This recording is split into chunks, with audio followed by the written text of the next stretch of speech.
फिल्मी दुनिया जे मशहूर अदाकार धर्मेंद्र जे विछोड़े ऐं संदसि ज़िंदगी ते तजज़ियो पेश करे रहियो आहे।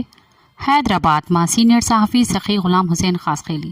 फिल्मी दुनिया जो सरताज धर्मेंद्र हिन दुनिया मां अलविदा करे वियो।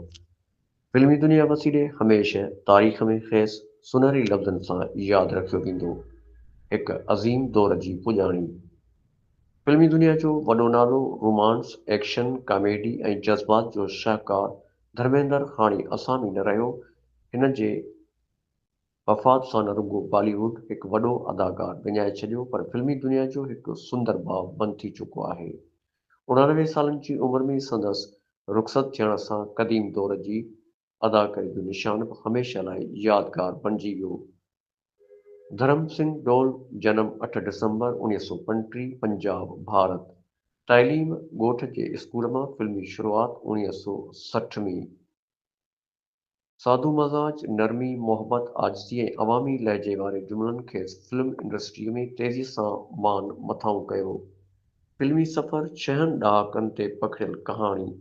धर्मेंद्र जो फिल्मी सफ़र हिकु या ॿिनि कामयाबियुनि जो नालो न, पर हिकु मुकमल कामयाबियुनि जी तारीख़ हो।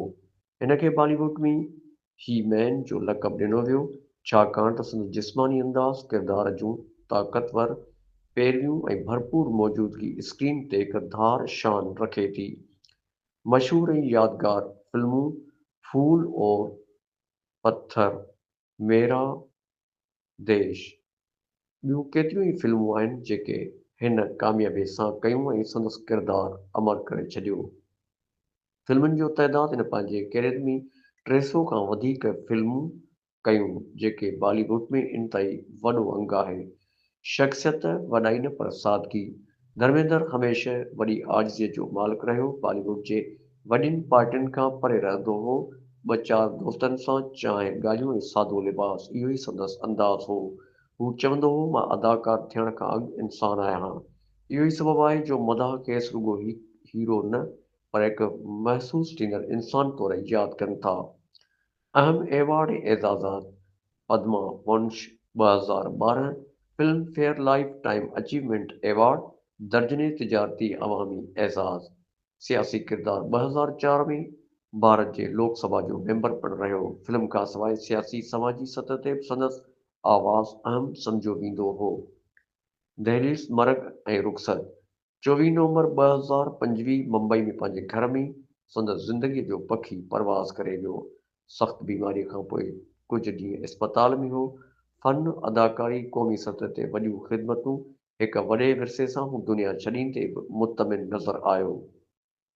संदसि आख़िरी सोशल मीडिया पैगाम, हिन जेकी लफ़्ज़ लिखिया तिन केतिरनि ई दिलनि खे छुहे छॾियो। अॼुकल्ह ग़म दौरान परे, ग़म दुनिया खां परे, पंहिंजनि ख़्यालनि में गुम आहियां। इहो पैगाम मदाहनि लाइ ॼण हिकु अलविदाई सलाम हो। विरसो जेको अमर थी वियो, किरदार जहिड़े कॉमेडी, एक्शन फिल्मूं, रूमानी किरदार, मज़बूत ख़ानदान, सनी देओल, बॉबी देओल, एशिया देओल जहिड़ा नस्ल। संदसि विरसो रुॻो फिल्मूं न आहिनि, पर इंसानी रवैयो, आजिज़ी, फ़न लाइ मोहबत ऐं मदाहनि लाइ एहतराम पिणु आहे।